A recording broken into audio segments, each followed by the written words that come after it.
If you've been feeling a little less positive lately, maybe a little more down in the dumps, maybe less shiny all around, then this episode is for you, sister. We're going to discuss why it can feel more challenging to be positive in perimenopause, how to find happiness again in the little micro joys of your life, and how to begin to show up for yourself, including 5 specific, easy to do steps.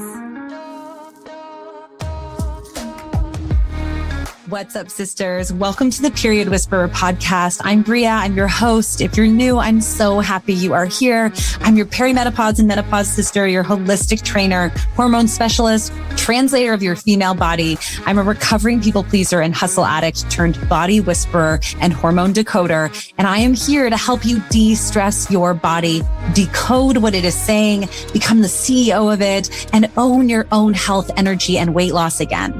This show is for you, the overwhelmed, overworked, underappreciated step woman who dreams of a body they feel strong, energetic, and sane in. The woman who knows that she shouldn't just wave the white aging flag and believes in a body and life of peace, love, and purpose. But you don't just know how to get there yet. So if you are stuck in your body, your energy, your life, you are in the right spot. Let's lean in and learn what our bodies are saying to us. Hey there, sister. How are you feeling in your body today? Do you ever have those days where you just don't feel as shiny and happy as you know you used to?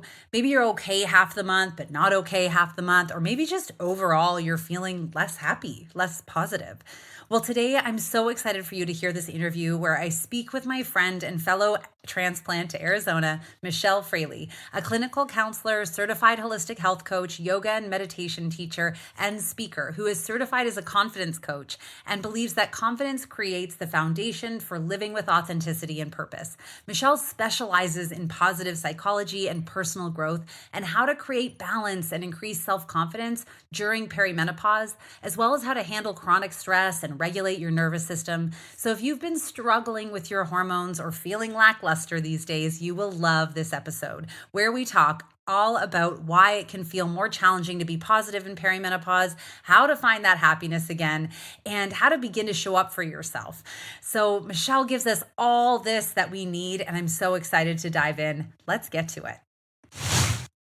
Welcome, Michelle. I'm so excited to have you here today. First, because we've been trying to connect for a while, and I really have so much love and respect for your work. And really, second, because anyone who specializes in positivity is totally my cup of tea and someone I want to learn from. So welcome to the Period Whisperer podcast. I'm so grateful that you're here. Oh, thank you so much, Bria. I've been listening to your podcast for a good long time, getting inspired and guided by you through this really sometimes overwhelming and challenging period of life. And I love to find out that we're almost neighbors, you living in Phoenix, Arizona, and me living in Tucson, Arizona. And like I said, during our brief conversation before we recorded, we're making all of the country jealous right now with our weather. Yes, we're very fortunate in this moment, aren't we? And I love that we're so close. I'm coming to Tucson soon, so get ready. Oh, yes. Please come visit me. We'll have some fun. I'd love that. So why don't you tell us a bit about you first? Like, how did you come to specialize in positive psychology? And you know what, maybe even define that for us. What is that? Sure. Well, very quickly, I've been in the mental health, emotional wellness field a good long time. Started my career as a therapist about almost 25 years ago now, and I have a background in clinical psychology. And then I really added to that training over the years. I became a certified yoga instructor, really curious about how the body affects our mental and emotional wellness, became a certified holistic life coach on top of being a therapist. Why? Because I love practical and tangible tools and strategies. And I've been interested in positive psychology since the very beginning because I've always understood that our thoughts create our reality. Yeah. There's this beautiful quote that says, "We do not believe the world as we see it. We see the world as we believe it." So the thoughts we show up with, the narratives we write about our life and about other people, the self-dialogue that we have, really guides our everyday life. And I've stood before on stages or even in front of clients and given this one truth. The number one component of healing our mind, body, and spirit is changing the way we talk to ourselves. Number one. Say that one more time for us, because I'm Yes. totally in support of that. Yes. The number one way to heal our mind, body, and spirit is to change the way we talk to ourselves. Yeah.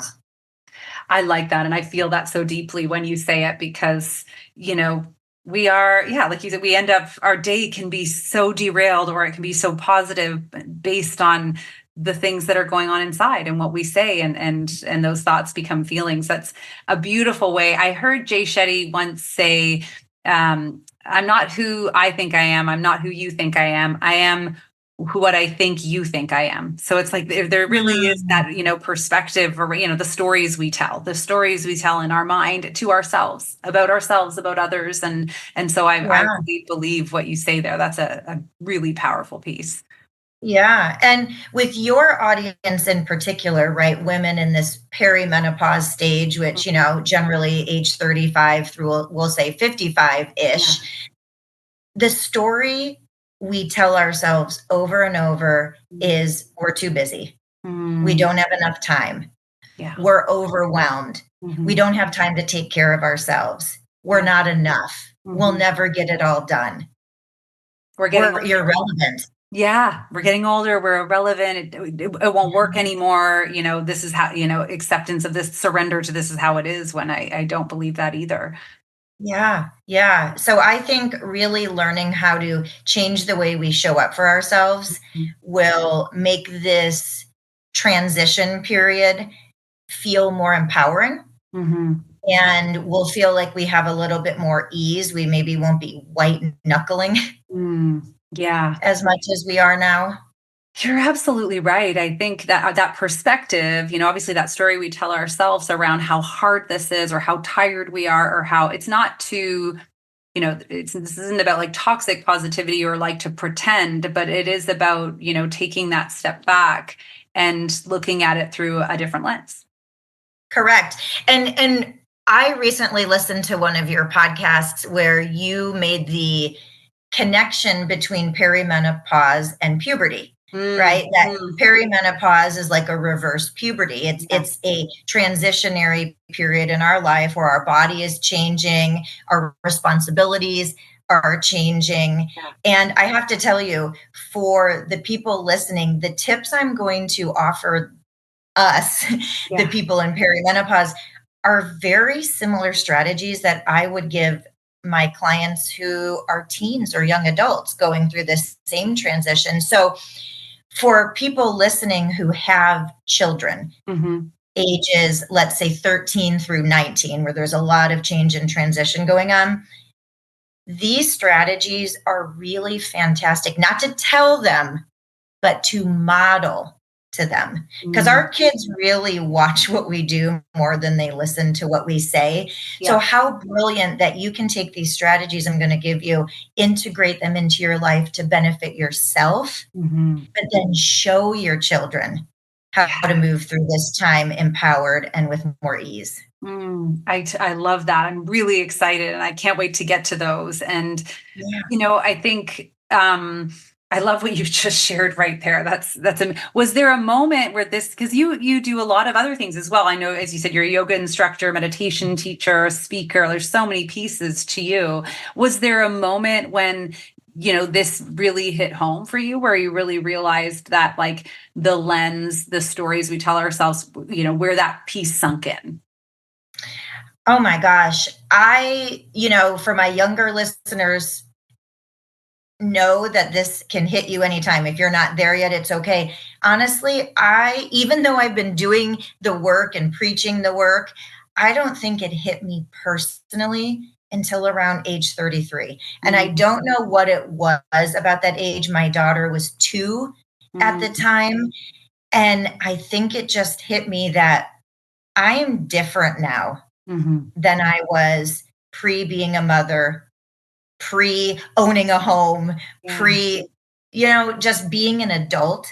I think that's what it was. I think at age 33, I finally felt like an adult.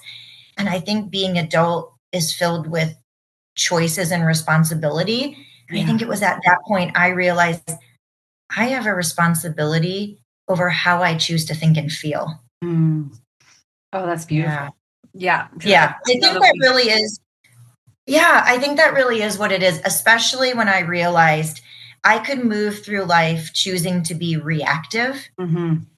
or I could choose to be proactive. I could choose to start setting intentions. And I think probably when I started looking at mindfulness more and looking Yeah. at meditation, I think that was probably a big influence Yeah. in wanting to be intentional with my thoughts and feelings. But yeah, I mean, I'm going to say around age 33, I think it just kind of started rolling in. Like, I need to start showing up for myself Mhm. differently.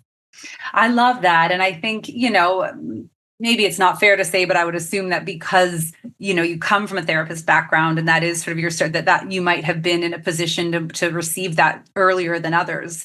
But that idea of being responsible for how we think and feel, I think it's growing and it's being normalized a bit more. So I'm glad we're talking about it. But I think for a lot of us at 33, all we're thinking about is what we need to do and accomplish and not how we think and feel and being responsible for that. So it's great to have this conversation now and start to, bring it to the surface as like, let's prioritize this. Mhm, mhm.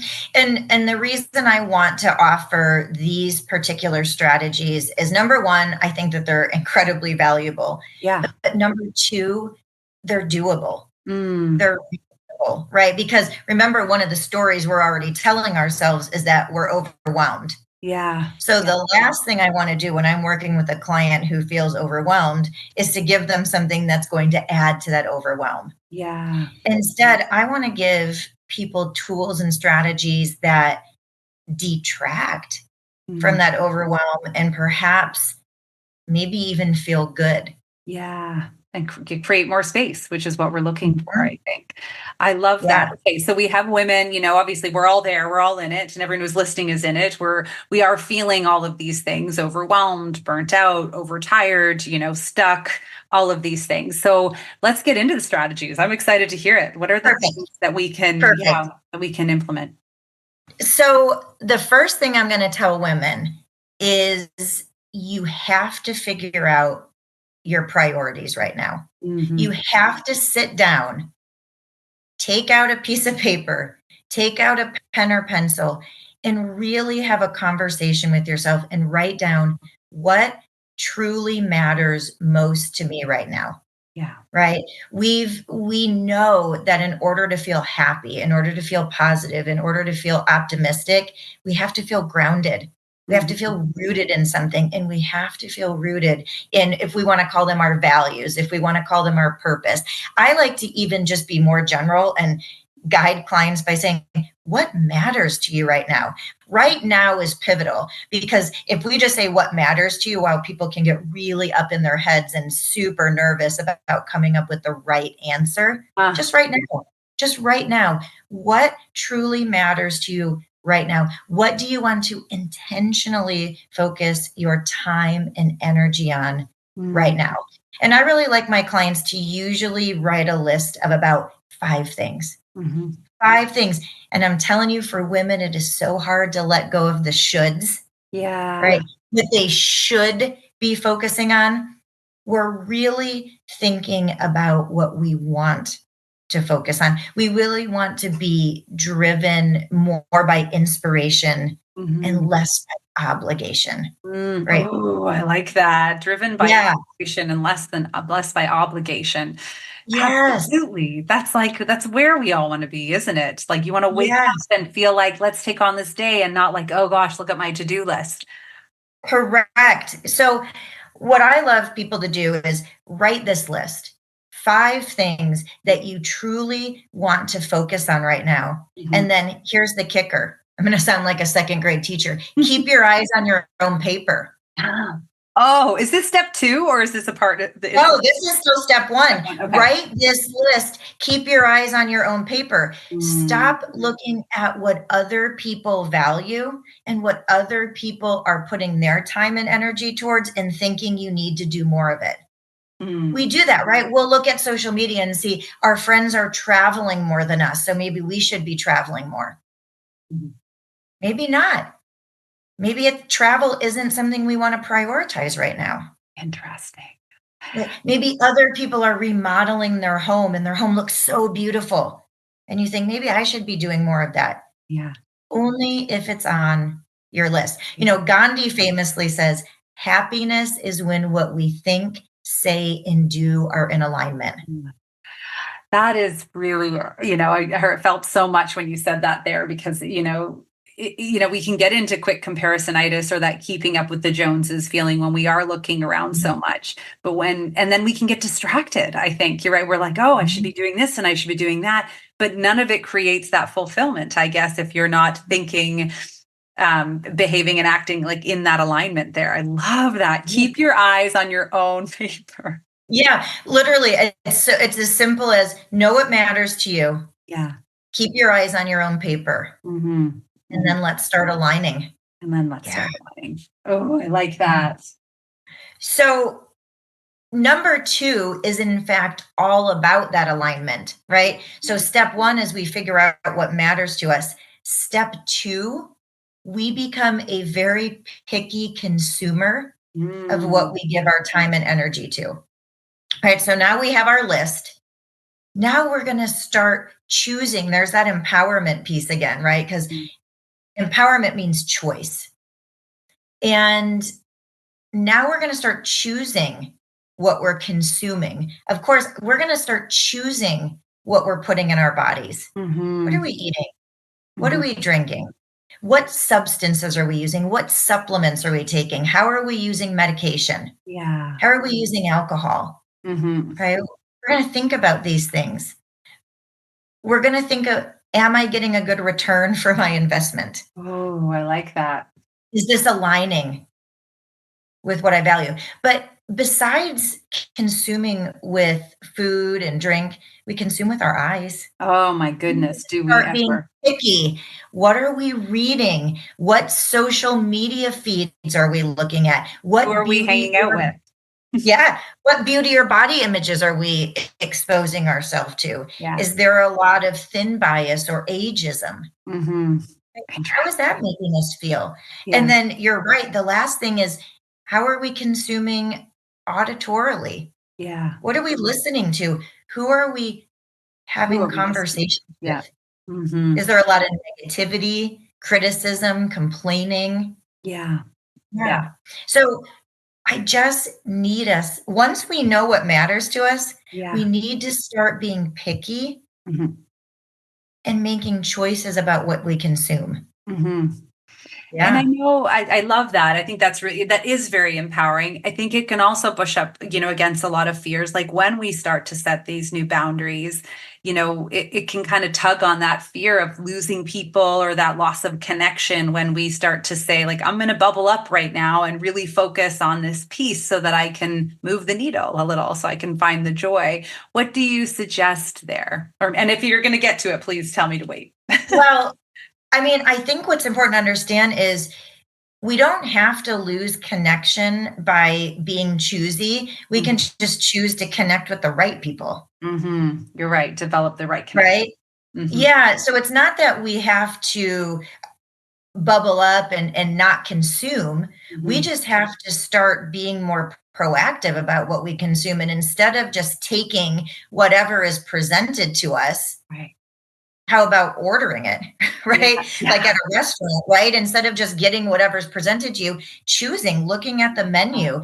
Here's what's on the menu today. Here's what I could put in my body. Here's what are my options for what I can look at. Here are my options for people I can spend time with. Yeah. And being proactive about that, right? I mean, sure, we absolutely can choose to turn inward if that's what we need as well. Yeah. But being a picky consumer doesn't mean we're not a consumer. Yeah. It just means we're making better choices about it, choices to perhaps unfollow Yeah. accounts that don't make us feel good or spend less time with people that aren't aligning with our values. I love that. And it really does. I think it does start to quiet that noise and make it easier to stay focused on your paper when you are really clear on step one. So I see what you've done here and I'm really liking it. Yes, yes. I mean, when people come to me and they really want to transform their life, the first question I ask is, well, how? What do you value? Yeah. What do you want to lean into? I mean, we'll even get to a little bit more of that later too. Yeah. Okay. Number 3, Mhm. this one is so important for this particular stage of life, this perimenopause. Many times people in perimenopause feel pulled in a lot of different directions. Sometimes we're caring for children. Mhm. Sometimes we may have busy and thriving careers that we feel like we don't want to take the foot off the gas. Yep. Sometimes we're caring for aging parents or ailing parents. Right? We know how important social life and social connections are, so we're really trying to show up for those. We also know how important it is to maintain our physical health, so we're trying to show up for our workouts and self-care. We can feel pulled in a lot of directions. Yeah. And the one thing that tends to get the short end of the stick on this is the nurturing connection with our own spirit. Mm. So, my third strategy is to start practicing showing up for yourself like you show up for other people. That has to be done. I do my fair share of couples counseling in my private practice. And I like to say that there are 4 C's of healthy communication, and they're care, concern, curiosity, and compassion. Hmm. And as women, we're almost pre-programmed, right? When there's somebody we love and care about, we're pre-programmed to show up with those things: care, concern, curiosity, and compassion. Yeah. When it's ourself, not so much, Yeah. right? Fascinating. Yeah, not so much. We tend to have a fixed mindset about ourselves. We tend to have a fixed mindset about our capacity. We tend to distract ourselves, Mhm. right? We either dive headfirst into our to-do list Yeah. or sometimes distract ourselves with food or Yep. alcohol. Yeah. Yeah. So Numb. Mhm. yes. So we need to start having conversations with ourselves. And I said that these things were going to be practical and doable, which means, guess what? You can start having conversations with yourself while you're driving, Mm. while you're making lunches for your kids, while you're in the shower, Yeah. while Yeah. you're folding laundry, Yeah. while you're at the grocery store. You can have these conversations with yourself anywhere. And sometimes my clients go, Michelle, I haven't spoken to myself in a Mm. really long time. So I have 3 just quick questions for people to Okay. start asking themselves. I love And this. the So I'm first totally one gonna is ask simply, you. yeah, Let's hear. the first one is so simple. It is just, how are you feeling today? And as soon as you say fine, you take a deep breath and you remind yourself, we're trying something new. I'm Mm. actually going to listen. How are you feeling today? Yeah. And once you create that space, maybe you'll say something like, "You know what? Feeling really lonely today. Mm. I'm Mm. feeling really sad today. I'm feeling really overwhelmed today. Mm. I'm feeling really disappointed today." Yeah. And because we're women, and again, we intuitively know how to show up with that care, concern, curiosity, and compassion, we can roll with that conversation. Mhm. Now we know we've created a safe space. We've been honest with ourselves and said how we feel. We can take it from there. Love that. And then 2 other quick questions I like people to check in with, is they're so simple. Well, the answers aren't, but the questions are. Yeah. What do I feel like I need more of in my life right now? And what do I feel like I need less of in my life right now? Understanding we might not be in a position to always get those things, but we need to acknowledge it. We need to acknowledge, what do I need more of? I need more downtime. Yeah. I need more fun and spontaneity. Yeah. I need more connection with friends, Mm-hmm. right? I need more growth and learning. What do I need less of? I need less time spent doing domestic chores. Yeah. I need less time feeling like I'm on the clock. Mm-hmm. I need less time scrolling on my phone, Mm-hmm. right? So I think it's super important for us to just start having these sweet, non-judgmental conversations with ourselves. Yeah, just open-minded. I love that. I always try to remind my listeners, like a big thing for me is like when you're working on the health of your body, you need to check in with your body. Like, how are you feeling today? So when you're working on your mental and emotional health, that's such a logical question. Like, how are you feeling? But I love these follow-up questions. What do you feel like you need more of? What do you feel like you need less of? Like this is, I always think like part of being the CEO of our body, which I think is what allows us to feel so empowered and ourselves is listening, asking good questions, Yeah. listening and hearing those answers. So I love that. Those are really powerful. Thank you. Okay. So now we know what matters to us, right? Now we're being a picky consumer. We're having these sweet conversations with ourselves. So the fourth strategy, this one's a little interesting because this is a little bit meta. It's a little abstract. It's more of a mindset shift than a behavioral strategy. Okay. And here it is. If we want to nurture ourselves through perimenopause, we have to start letting go of the distortion of destination happiness. I'll be happy when. I'll be happy when work's finally not so busy. I'll be happy when my kids are finally in a better mood or back to school. I'll be happy when the weather finally warms up. I'll be happy when I finally lose those last 10 pounds. I'll be happy when. We talk a lot about positive psychology, and I'm telling you, the people who live in destination happiness are almost never happy. I love this term. I'm going to highlight it. I took notes. Yes, We're all yes. thinking, I'm taking the notes here. I need to, that destination happiness. I think that is obviously that's a real thing for so many of us. It's a real thing. And the research in positive psychology goes the opposite direction, right? We know destination happiness doesn't work because we know the happiest people are the ones who experience and acknowledge what we call micro joys. They're not waiting for the big moments to celebrating. Yeah. They're celebrating the little moments, whether it's scoring a great parking spot when you went to Target, right? Running to the post office to buy stamps and there wasn't a line. Opening up the dishwasher to unload it and your teenager already did. Oh my gosh, that is the best moment. Right? I love that you called that out. The happiest people are the ones who will do like a little, right, whether it's metaphorical or literal, like fist wave, like, yes. Oh my God. I got to tell you, like when my mom comes and visits, it's like I wake up and she's already up and she's unloaded the dishwasher. And I'm like, I just can't even tell you how much that means to me. Absolutely. Absolutely. And it's the people who can show up and notice and acknowledge the micro joys. You better believe it. If I show up at work and get a good parking space, my first class knows about it. I tell them. I'll share it. Right? Or if I just had the most perfect cup of coffee, I'll let somebody know. Or I'll even say out loud to myself, this is the perfect cup of coffee. I just feel happier talking to you, by the way. So I can understand how you embodied this.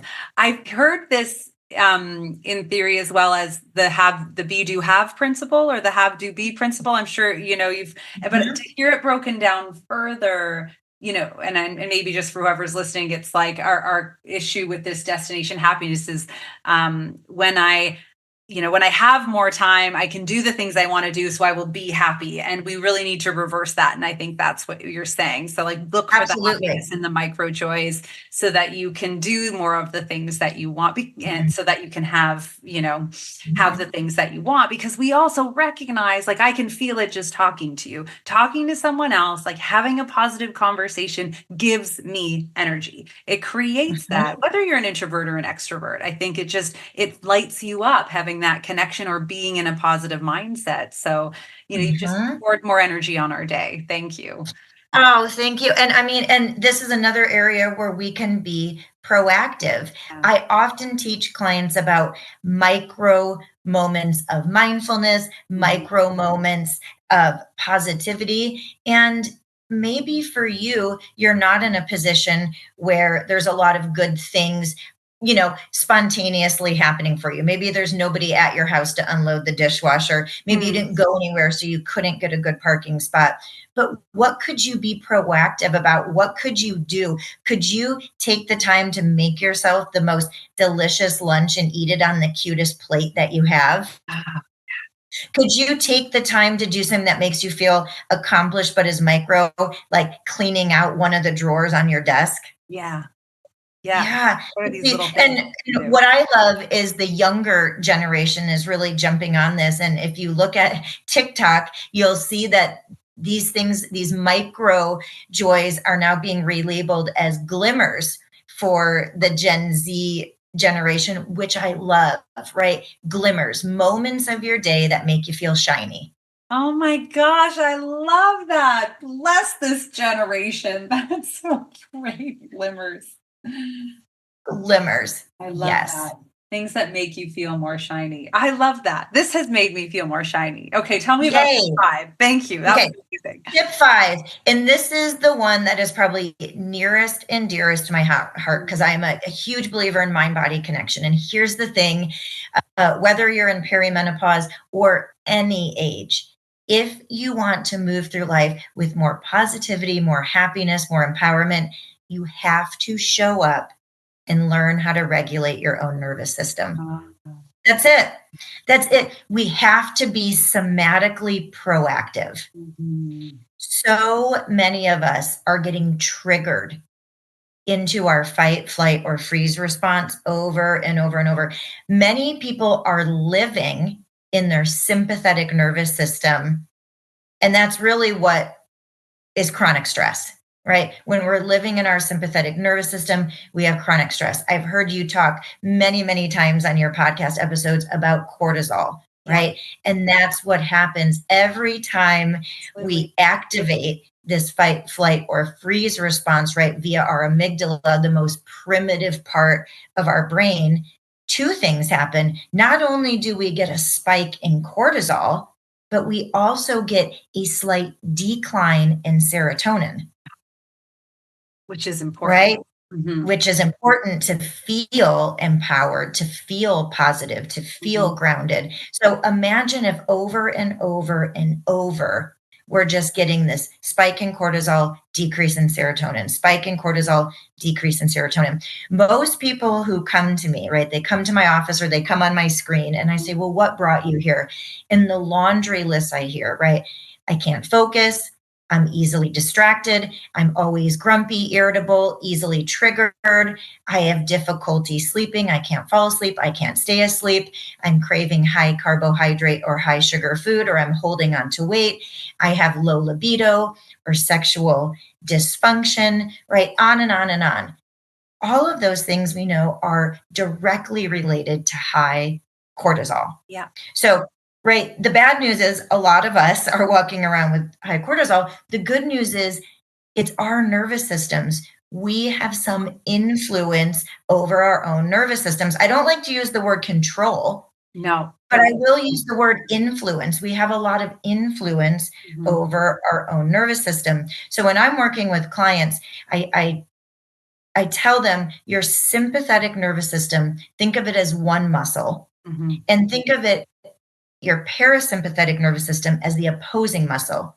And we've been going through life flexing one muscle over and over and over and over, ignoring this other muscle. So of course, our fight, flight, or freeze response is very strong and wants to take over. We're out of alignment. Yeah. Yes. Mhm. So if we want to balance these two muscles, what we have to do is we have to show up each and every day with ways that flex that parasympathetic muscle. And I mean, just off the top of my head, there's so many ways, right? We could journal. Mhm. We could get out in nature. We could sing. Yeah. We could do breathing exercises. We could connect with our five senses. We could practice mindfulness meditation. We could lean into laughter and playfulness. We could connect with creativity. Maybe that's cooking, dancing, art, creative writing. I mean, there are so many micro strategies, compassionate self-touch, Mhm. right? Yeah. Mantras and affirmations, prayer or devotionals, Yeah. chanting, Mhm. So many tapping. things. Yeah. There are so many small strategies that could take 30 to 60 seconds of your Seconds. Yeah. day to start managing your nervous system. And there's this beautiful Tibetan proverb that I remind people of all the time when I'm talking about nervous system regulation through somatic exercises. And the proverb is simply, if you take care of the minutes, the years will take care of themselves. Oh, yes, I've heard And that. I Yes, and I tell people, if you start showing up for your body for minutes a day, you will see dramatic differences in the years to Yeah, come. It just that's the takes compound minutes. effect. Yeah. Yes, the law of little things, Yeah, right? I love that, and I love when you said that, it is your central nervous system, like, it is in your body, and it's not just when you called it influence, it's like, yes, because it's happening for you, not to you, which means it is very empowering, which means we do get to be a part of that. We do get to Yeah, influence it, and, yeah. and that is that living in that sympathetic nervous system with the chronic stress really, it creates a cascade effect of, so it's to hear these strategies and to begin it, almost at the top is really, really important, because we know that I think something like 90% of disease is stress related. That's where, so if we can learn to kind of turn down that stress faucet, if we can learn to have that better relationship to influence our central nervous system, I love that. We can really make it easier to do all of the other things. 100%. I mean, just like most car engines are not built to be driven 16 hours a day, pedal to the metal at their maximum capacity. Yeah. Our nervous systems weren't meant to do that either. Yeah. Right? We have to give ourselves breaks. We have to give ourselves time to cool off. We have to stop misinterpreting every life challenge and minor inconvenience as a crisis. Mm-hmm. Yeah. Right? Because they're not, they're life. And so really these strategies are not just meant to make us, feel more positive and optimistic and confident. They're really designed to help us feel more resilient so that we can move through life, not going into this fight or flight every time we're slightly uncomfortable. Yeah. I love that. And I think what's something we say, that comes from sort of my fitness background is like there's over exercising, which creates stress and, catabolic situations, and there's under recovery. So we can see, right, there are people that have very high stress jobs or go through very high stress situations, but we can always balance that out with making sure we're not under recovering, with amping up that recovery. And I think some of these tips that you just gave us really strengthens that piece. If we are going to be living in higher stress situation, where we know we're diving into that sympathetic mode for longer periods, let's make sure we're recovering from it, because otherwise we will burn out the engine, won't we? Yeah, 100%. And I love how you are going back to the fitness model, because I talk to people all the time when I give these workshops, and I tell them I'm basically going to be a personal trainer for your central nervous system.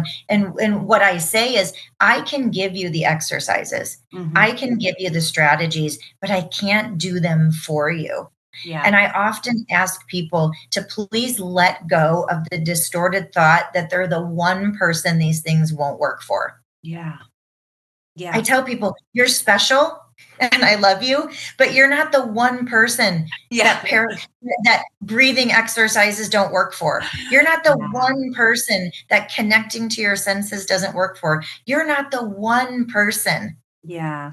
who can outthink and out intellectualize their central nervous system. I love that. That's a really great analogy. I always think of it's like our bodies, like our brains have evolved, they've evolved and they've grown, but our bodies are the same they've always been. They reproduce, they manage stress, like their experience like is animalistic, right? And so, we have to, when we get into that body and we recognize that we're not one in a million, we're one of a million, then I think Yeah. it does remind us like, okay, I'm going to chill out and give us the space to let this work. Yeah. Well, and it's interesting that, we have the amygdala, the most primitive part of our central nervous system in our brain, that's main function is to keep us alive. And it's funny how the new kid on the block, right, our prefrontal cortex is always trying to run the show. Yeah. Right. And it's like, right, that's the most recent development of our brain. The amygdala is like, I've been around here a long time. I know what I'm doing. Yeah. So respect your elders. Yes. We have to start respecting our amygdala and our central nervous system and really honoring and showing up for that rather than just constantly showing up to try to engage with the prefrontal cortex. We really try to outthink our body. And most of the time, our central nervous system and that response precedes thought. Yeah. Wow. And our amygdala is heavily impacted by the shifts of our female sex hormones during this time. So like holding space, prioritizing these pieces is really, is creating that support, is using these tools to, make sure we're not under recovering and we're holding space for it to go through this transition and readjust. Yeah. Well, I have to just say, Bria, you get it. I feel like we could talk about this for hours because we're on the same team here and we're really trying to empower women to show up for all parts of themselves, right? Show up for their bodies, show up for their minds, show up for their spirits. And I think what I want to end with is to really let people know that showing up for all three of these dimensions of yourself, your body, your mind, and your spirit, it's the opposite of selfish. Yeah. Right. So many women feel like it's selfish for me to take time to honor and nurture my body with a walk or with healthy food or with exercise. It's not worth my time, or it's being selfish to take a mental health day or to schedule time with a therapist or really set boundaries about being alone. Yeah. It's not. It creates a ripple effect, especially as women. We're basically the emotional heartbeats of our home.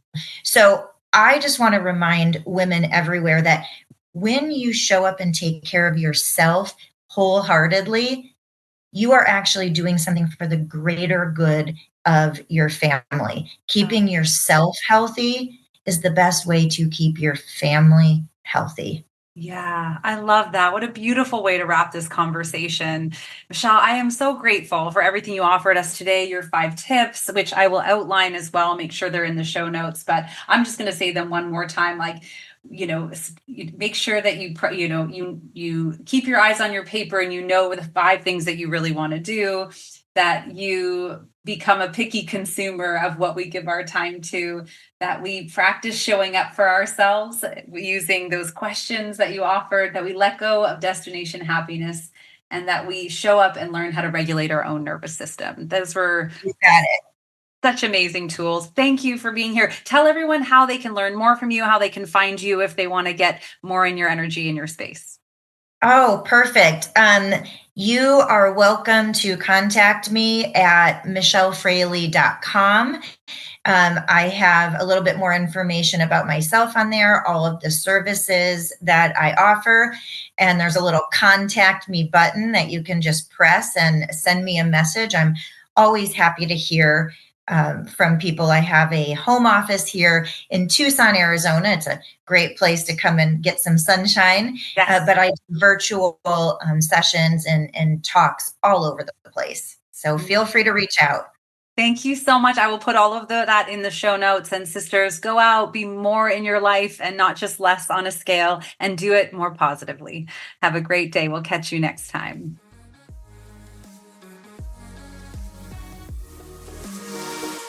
Thank you so much for joining me on the Period Whisperer podcast. I want to encourage you to reach out to me directly and message me if there are topics or things you're struggling with so we can address those right where you are at. And of course, if you loved this episode, if you learned something, make sure to share it with your friends and please rate and review it wherever you get your podcasts.